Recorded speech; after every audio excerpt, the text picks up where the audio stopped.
Welcome to Kenton's videos. Enjoy the video. You start by powering the watch off and removing the band so you can access the side button safely. Next, position the watch face down on a soft cloth and get 90% isopropyl alcohol, a compressed air can, a microfiber, and a wooden toothpick. You don't waste time.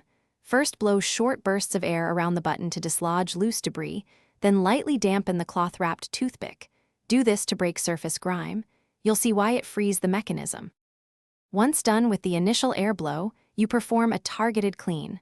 Moisten the toothpick-wrapped cloth with a drop of 90% IPA, never flood the watch, and carefully work the rim of the side button. While you do this, press the button repeatedly to let the alcohol carry out trapped gunk. You'll feel increased movement as grime loosens.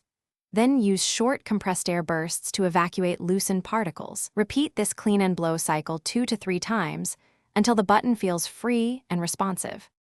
You finish by letting the watch air dry for at least 10 minutes so all alcohol evaporates, then wipe it down with a microfiber cloth and reattach the band.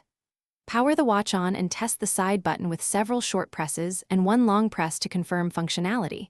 You'll know it's fixed when it clicks and performs as expected.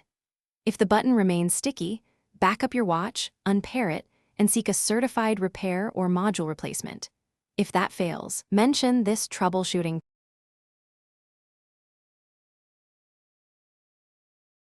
Thanks for watching. Consider subscribing if we helped you.